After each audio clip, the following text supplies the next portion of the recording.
Thank you for joining us today. My name is Andrew Ekstrom, and today I'll be discussing the 5 tricks to becoming a managed service provider that no one will tell you. I'm one of the founding partners at Sakuri. So what is Sakuri? Well, Sakuri was founded on the idea that IT services providers, no matter what their size, should have access to the industry's best automation tools, the industry's best practices and procedures so they can compete at the highest level. Sakuri was formed when 2 IT services companies came together and realized that to develop all the tools, processes, procedures that were required to successfully grow to the next level would require more resources than they had individually. They came together, pooled those resources, and after pulling them, realizing the value that had created, they decided to make those services accessible to the rest of the IT services community. And so that's where the Unified Management Service was born. So Unified Management basically gives any IT services company access to cutting-edge automation tools, a staff help desk to help them leverage resources, and systems for financial control so they can continue to operate their business successfully. So what we're going to be talking about today are the 5 tricks to becoming a managed services provider that no one will tell you. If you're watching this seminar, you've probably already spent a little bit of time investigating what it means to become a managed services provider. It's a very wonderful new technique for IT services companies to generate a fixed fee revenue stream from instead of an hourly time and materials break-fix model. What that does is helps you even out your cash flow, and it also means that your revenue is no longer based upon hours in the day. Well, there's lots of different ways to go about doing this, and there's lots of different companies selling you tools, processes that can get you there. Some of the things that they don't tell you, and it can make the road to becoming a managed services provider a little bit bumpy. So today we're going to go through the 5 top items that you need to be aware of. So we're going to touch on a couple of subjects. Squeeze until it hurts, your customers that is. It's your way or the highway. Money can't solve all problems. Work yourself out of a job, and have your cake and eat it too. So squeeze until it hurts, your customer that is. Basically, if you are transitioning from a time and materials break-fix model to a managed services model, you have to realize that you're not going to be able to walk into your customer's office and say, guess what, I have this new thing called managed services, and this is what it costs, and they're just going to jump on board. You will have some of your customers do that, but there's a large portion of them that won't. And so what you have to do is begin to control those the supply and demand of your services, and so that you can start to transition your customers in a way that is manageable for them but also manageable for you. So first, what you need to do is you have to we call it poison the rates. And so what you need to do is take a very structured approach and take a look at what you're charging.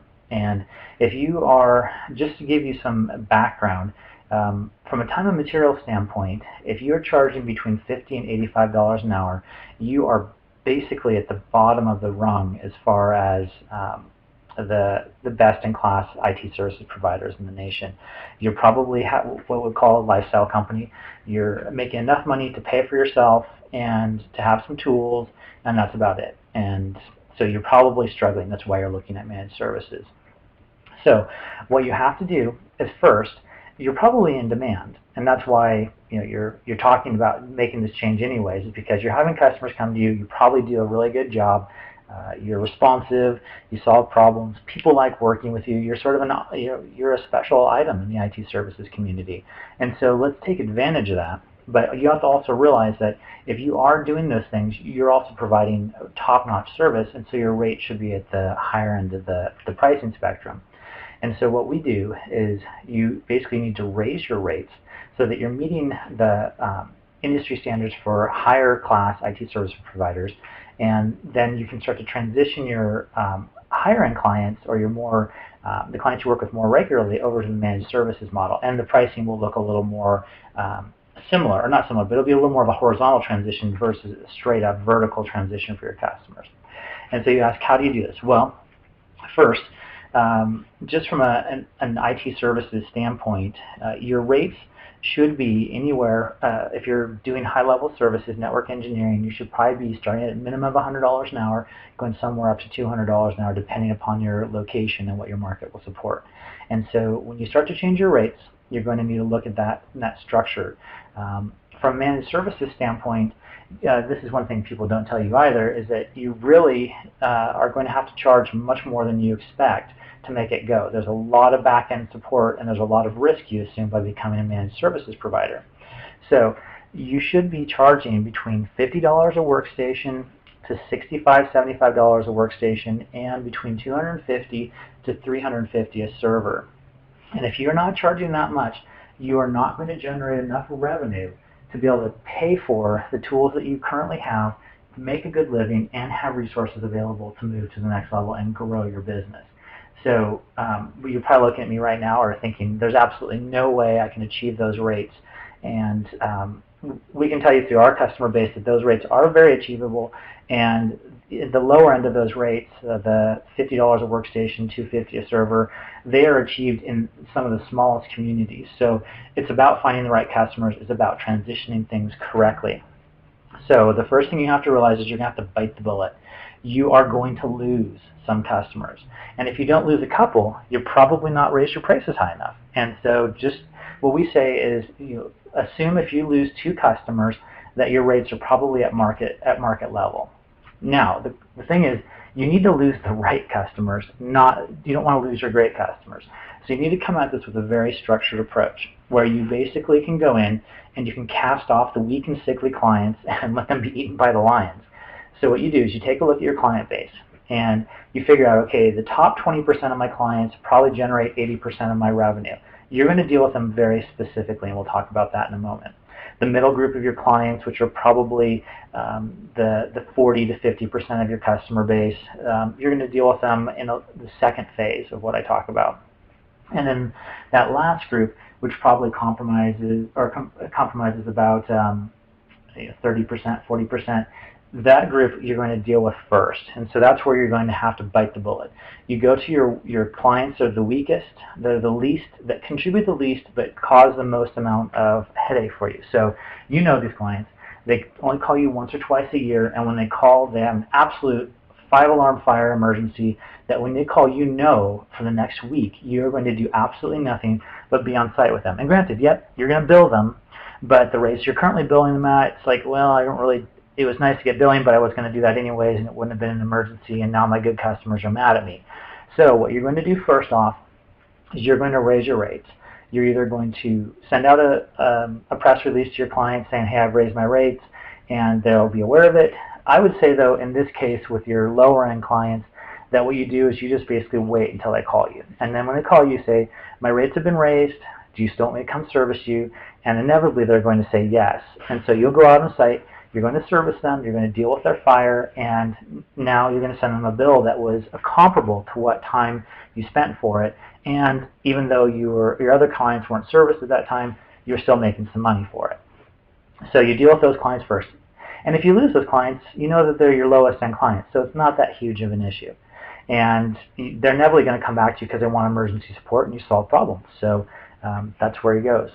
The next group would be that middle group. You'll work with them. So first you go with your weakest clients, see how that works out for you. And this process may take 1 or 2 years to transition them through. So you take that once that first group has proven that no one really left you, everyone's paying a higher rate now, and they've just accepted it, then you go to your middle group of clients that you see on a monthly basis or a couple times a year, and you say, my rates have been raised, and they're going to be raised the first of the year or at this date, so that they have a defined time because they deal with you enough that it's not a surprise, and then they'll just start working with you. They don't do enough business, though, that it would be critical that they can afford to go with the higher rates. And if they looked around, they'd find that most of your competitors are charging those rates anyways, and you happen to get the things done. So you'll let that group then settle out for a little bit. And then while you're doing this, you're going to make a very special arrangements with your top 20%. You can't lose those. Those are the people you're seeing on a weekly basis. They're spending a lot of money with you. They're probably primed to already transition to your managed services because of how much money they're spending. So what you'll need to do is go to them, present your managed services offering, compare that pricing of what it would cost monthly to have managed services versus what they're paying monthly or what they paid historically, and you'll find that probably it's a pretty horizontal transition, or it's a little bit more money, but that client gets more priority, unlimited service, all these tools, And so they feel very comfortable about it. They're already very committed to you. So you do that process with them, and then obviously you're raising your rates throughout that process, but they're transitioning much more easily. So now you have the core of your business dealt with, and you're slowly transitioning to managed services. By the time you transition that top 20%, you'll now have a couple of customers in the middle range that are going to have some emergencies. And this is what we always suggest to our customers, is that when your customer has an emergency and they're going to be looking at a $2,000 to $4,000 bill to fix that one emergency, it's a really good opportunity to go to them and say, hey, I will fix all of this under the managed services agreement if you sign up now and you commit to a year. So you get to go in there, fix their problem. They've got a customer, or you now have a customer that's managed services, and so what's going to happen is you'll have a little bit more cost and risk initially because you have to fix that problem, but inevitably year 2, year 3, year 4, they're going to sign up, and by the time you've reached down that road, the emergencies start to stop and the efficiencies kick in, and you start to become really profitable with them. So that's that process. And then we also have something we call the psycho surcharge. We all have these customers. There are 1 or 2 customers in your practice that are abusive. They are disruptive. Anytime they call on the phone, you're going to leave that phone call feeling horrible, or your technicians are going to be completely distracted that day because they were just reamed by someone who's completely insane and absolutely irrational. So what we suggest for our customers is you cannot have that level of disruption in a managed services company. Managed services is about streamlining, about standardization. Psychoses from a customer, it cannot be accepted. So what you'll need to do is go through and figure out a rate that is such a high rate increase that it will almost get that customer to leave, and maybe even so high that you can get them to leave. But that way, it's their responsibility now. If they want to abuse you, at least they're getting paid, they're getting charged for it. And if they leave, that's great, because now that disruption is gone. So you have to make some hard choices. You really have to look at your customer base, not as, I need a lot of customers. You need the right type of customers. And so that leads us into it's your way or the highway. So in the fixed fee time and materials world, you're providing custom solutions for your customers that are based upon what they want. Oftentimes, the biggest mistake that IT services companies make is that they think their customers need the cheapest solution. And that is the wrong choice. I don't know that I've ever had a single customer that has come to me and said, I need the cheapest solution. What they'll tell you is, I don't want to spend that much money, and that's fine. But you have to realize that if you're providing cheap solutions, you get what you pay for, and now you're supporting it. And as a managed services customer, you're paying to support it, not your customer paying to support it. So what you have to realize is you transition from those one-off solutions that are customer dictated to standardized packages and solutions that you can roll out consistently in a scalable, sustainable, and reproducible manner time and time and time again, so that you gain efficiencies from the knowledge of those systems, and then you also have customers that are happy because you're giving them the best solutions. So in the past, you were all about saying yes, and now you have to say, well, that's not the best way to go. I don't have another solution for you. This is what we do. We've had customers that have come to us and said the same thing. Hey, my customer wants this and they're too cheap. You're making assumptions about that. You need to say, this is how we do it. This is the best practice. The solution you want to deal with is most likely going to fail and it's inexpensive. Let's wait and do the right solution so your business can benefit. Because inevitably the cheap, fast solution is going to come back and bite you in 6 months to a year anyways, and you're going to look bad. So you might as well not have to look bad and lose money on top of it. So you have to really standardize your processes. So, and I said in here, processes, and oh, did I say processes? IT services companies, IT guys do not like to document. It is our biggest bane. We like to go out and fix problems. We want to move on. Inevitably, our schedule is so busy we can't go back and document. But every one of us knows that anything you don't document today is going to bite you in the back end tomorrow, because when you go back to fix that problem, or your partner goes back to fix that problem, they don't know what to do. And so now they're spending 3 hours figuring out the documentation once again. So you have to standardize, and you have to have processes in place so that when someone goes on site, it's not like they're learning the whole system over again. They know, when I go on site, every Exchange server does this. When I go on site, every file server looks like this. Every email client looks like this. And so you standardize across your customer base so you can leverage that knowledge no matter where your technicians go. So let's talk about the meat and bones of being a managed services provider. Being a managed services provider is all about automation and being able to and systems of control. And so you've probably already seen a couple of webinars about RMM systems, remote monitoring and management. Those are your Kaseya's, your Zeniths, your LabTechs, your level platforms. Those are the big players. And then you also have your PSA systems, which do ticketing, billing, and workflow. Those are your ConnectWises and your TigerPaws and your Autotasks and your Commit CRMs. I mean, they have tons of different systems. These are all great systems, and you will absolutely need them. But what you have to realize is that just because you wrote the check does not mean that you've just won the battle. Money is not enough. These systems are monstrously big. They are meant to service IT organizations, IT service companies, with literally hundreds of technicians and thousands of customers. And so, great, you as a small company get to have access to those tools, but don't assume because you turn it on that it's going to be built out for you. They come like skeletons, and you have to flesh them out. Like I said, Sucuri was formed because of two companies had come to the same conclusion that we basically we needed to pool our resources to be able to develop the tools. Our RMM tool is considered to be one of the best in the world. It was like we received a Formula One race car in a box in pieces. We were so excited to drive that race car, but it literally started being months. Oh, we're going to get to that. I'm just about ready to do that. Oh, I had a fire I had to put out. I couldn't get to that. And we started finding it was 6 months, and then it was a year, and then it was a year and a half, and then it was 2 years. And at the 2-year mark, that's when we realized things were not going to happen as they were, and we had to do something different. So we pooled our resources, and we basically built Sucuri to give IT services companies access to our RMM tool as part of our unified management services. And so day one, our customers get access to drive that Formula One race car. So we also found the same thing with our PSA solution. It was another one of those. It meant to support hundreds of technicians, thousands of clients, incredibly powerful automation and tracking and control systems. But you turned it on, and it was cumbersome at the best to start out with, and you had to build it out. And so we built out that tool, and we made that tool available to our Sucuri customers. So now, our Sucuri customers, which could be a single provider, or a small office, they get access to the industry's very best automation tools, completely built out and ready to go.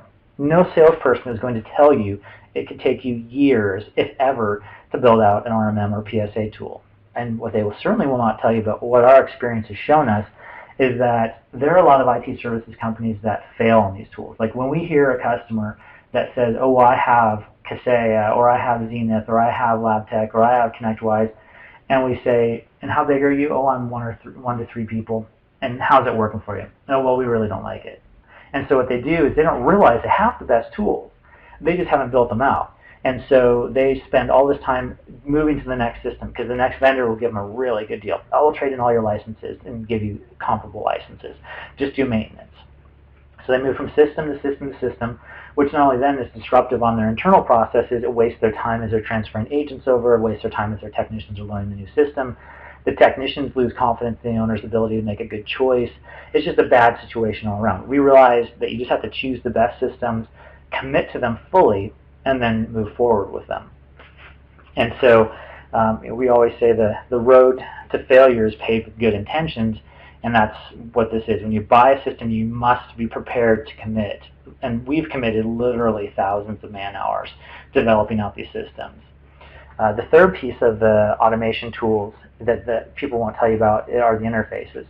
And so all of these systems have information that's critically important for the other systems to know. Most of the systems have interfaces, and you do not want to buy a system that does not interface your RMM to your PSA. You will lose so much power and information exchange if you don't have those.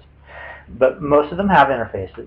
What they don't tell you, though, is they're extremely complex to get set up, they're a challenge to maintain, and you have to have a fairly solid knowledge of what information is getting transferred. Otherwise, it can run amok. So if you're the guy who's working 10 to 12 hours a day and you're having a hard time just getting your billing in to get your customers billed, you probably don't have that man hours to run and integrate all of these systems together. So at Sakuri, once again, we pooled our resources, made the commitment, and we've basically set up all these interfaces between these tools. So our RMM talks to our PSA system, moves over agents. So you know when you have a ticket, you can always attach an agent to it, and it has history. And so now when I have worked on an agent, now I have history against that agent, and I can see, oh, the tickets were done against this agent. So you start to build this really powerful knowledge base that your technicians can use so they can work more efficiently, which saves you money. We also, with the PSA system that we chose, which does billing and ticketing and workflow, it's also very highly respected, so lots of people write third-party integrations for other things. So we have lots of billing that will come in automatically from our online backup services. So you don't have to worry about that. It's another feature now. The billing just flows in automatically. You don't have the person to go out and record that information. Active Directory integration, so users flow into the system, so you know which users are working, which aren't. It has integration with updates, so all the warranty information is updated automatically in the system, and so you have the power to basically be able to go out, run a report, and you can tell your customers, hey, your machines are all over 5 years old, it's time to do a workstation upgrade, and all of a sudden you just generated a ton of revenue. So those are the three pieces, the RMM, the PSA, and integrations. Watch out for those. It's not as rosy of a path as they'll make it seem. So once you have your systems in place, your RMM, your PSA, your integrations, and you've changed your hourly rate, you've started moving some customers over, and now you're starting to grow. Things are really starting to click for you. You have your processes in place. Now it's time for you to move out of the way. You need to empower your people to do what only you can do. There should not be a phone call that comes in that says, oh, only Joe can do that because only he knows how to manage the router, or he only knows how to do this server setup. If you're doing it and it's a unique thing, you need to be bringing a technician along with you. You need to be empowering your team. We also found that team-based support strategies are absolutely critical, because right now you're the guy or you're the girl that people call about. They love you, they want to work with you, your customers want only you. And so you have to, but that means you're once again stuck with that 8 hours, 10 hours a day, 5 days a week option. So you have to have a team-based support strategy. What we like to say is that standardization means there's no I in team. What we realized is that team structure for a small organization is hard to start because you're already working so hard as a single practitioner or with a small practitioner office. You need to have a little jump start. So what we did is we once again pooled our resources, and we have provided as part of our unified management service a staffed help desk. It's managed by Tier 2 technicians that have had years of experience in the field, and what we do is we basically become your first team member. We are the front lines for all your customer interactions, so tickets that come in, phone calls that come in, support requests over your portal, emails that come in. We triage those phone calls, we create tickets, we watch the ticket boards, the service boards. We make sure that issues that are minor issues that can be resolved quickly, or we just deal with those. We resolve them, we end those issues. And the issues that are bigger, we escalate up to either a Tier 2 technician, or we escalate to the dispatcher, which is a service I'll talk about in just a second. Or we also then let our customers realize or know that we are also there. We're going to let them know when they have a fire starting or when there's something that's a higher urgency. So now you have the comfort of knowing that as a single practitioner, you can go out to the field and be servicing clients on an issue that requires your attention, and you're not going to be bombarded by all those little fires that pop up. I like to call it getting killed by kittens. And you're going to focus on the big issues. You're going to know that Sakura is watching the help desk, and that anything that needs to be escalated is going to be escalated to you. What we find too is that our customers needed to have a process where they went from that urgent issue resolution or the urgent issue triage sort of situation to where they went to a scheduling model. And so we also provide a dispatching service where we can either escalate tickets to the dispatcher or the service manager at the customer can, and our dispatcher then gets the ticket scheduled.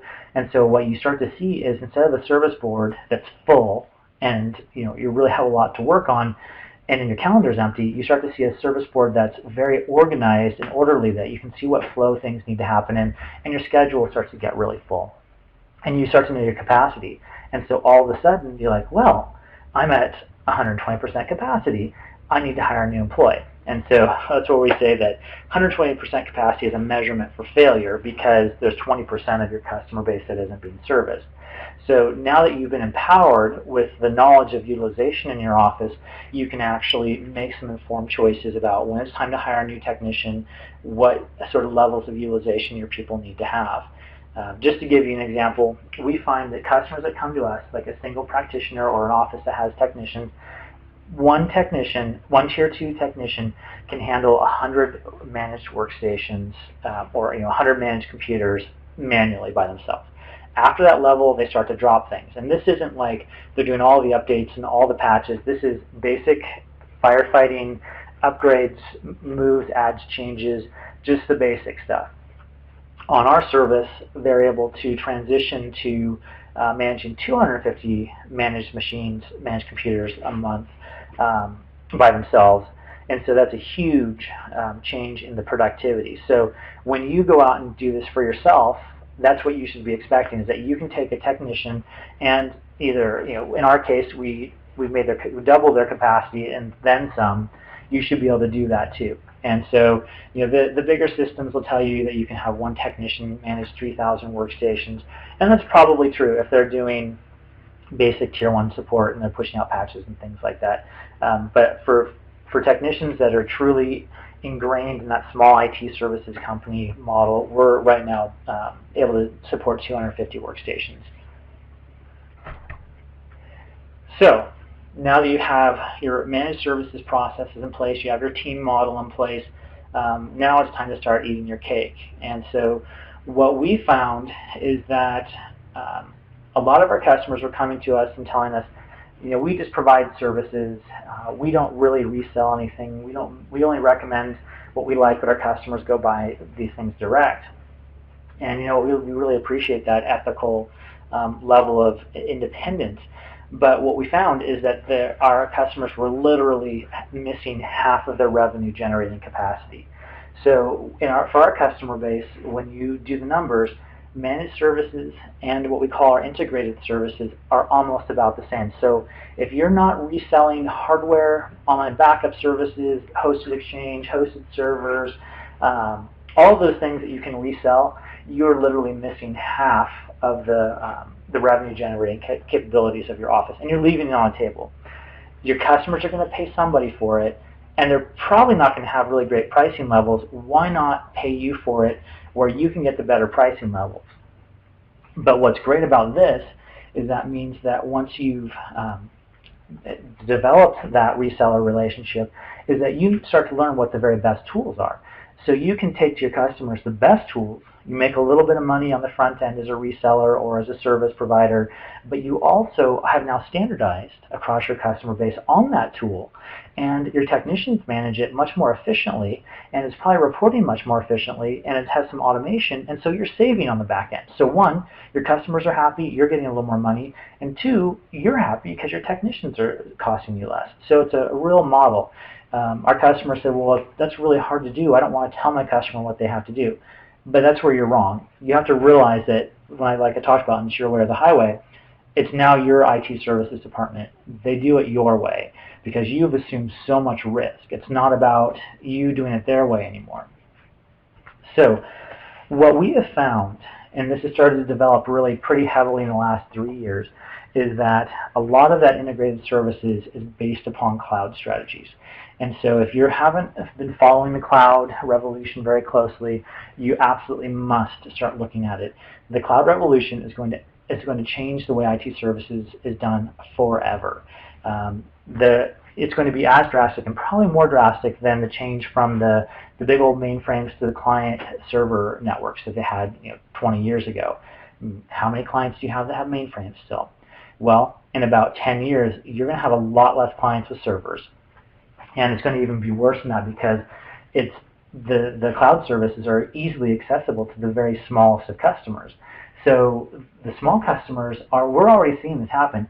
They're transitioning to cloud services. Why would I buy QuickBooks anymore? I'm just going to buy QuickBooks Online every month. It costs a little bit more, but I don't have to deal with you guys. You don't have to support it. I don't have to have a server. Or why would I buy this business application and have a server when I can rent it and have no hassle and it's remotely accessible? This is going to revolutionize IT. So you need to be in a position where you can become, from that technology fix-it guy to the technology conduit for all of your customers' needs. That they think when they think technology, they think you, and they're going to funnel it through you. So you need to have not only those hands-on service guys that you've always had and the solutions you've always had, you have to have a cloud strategy so that when your customer comes to you and says, hey, I need email, that means I need hosted Exchange, and I'm going to do it through the cloud, and I have a partner relationship, and hey, my customer's going to love it because it's a unified email system on their iPad and their iPhone, their Android, and their computer, and Outlook. Everyone's happy. And same with backup solutions. Those are the two that we really see are kicking off. Everyone needs backup. Online backup is a great way to do it. Your customers love it because they don't change tapes or hard drives anymore.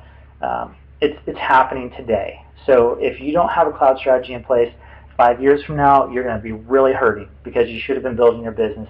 10 years from now, you're going to be out of business because things will look so different. You will have lost so much traction that there's no way you'll be able to catch up. So that's our presentation today. If you have any questions or comments about this presentation, we'd love to talk with you. If you're interested in talking with us a little bit more about our unified management service, we'd be happy to talk with you about your specific situation and how we can help that, give you a demo of our services. Also, we're having further upcoming webinars, and so if you're interested in being notified of when those come up, just send us an email to support@sakuri.com. Our next webinar series is about how to break into different verticals. So we're going to talk about how to break into the healthcare vertical, the manufacturing vertical, the engineering vertical, and the financial services vertical. And if you've been paying any attention, healthcare and financial services are on fire from a technology standpoint right now. There's so much regulation and requirements for electronic documentation of those industries. They're transitioning. It's like the gold rush of IT. Manufacturing has already done that transition, but they are just a great, stable industry to be in. Manufacturing has done technology for 30 years. When you walk into their companies, they know what they want. It's really easy to work with them. Great industry to be in. The engineering vertical really starting to come into its own now with engineering to order, engineering consulting companies. There's a lot of great tools that they need to be able to control intellectual property, control versioning, remote access, distributed workforces. We'll talk about all of those things. And then we'll probably also be having a seminar on just cloud strategies because that's a huge interest right now. So like I said, if you're interested, let us know. Send us an email. We'd love to put you on our list so we can notify you when those things are coming up. So, I mean, you truly are one phone call away from gaining control of your life, business, and future. And Sakuri, we're assisting IT professionals. Thank you very much. Have a good day.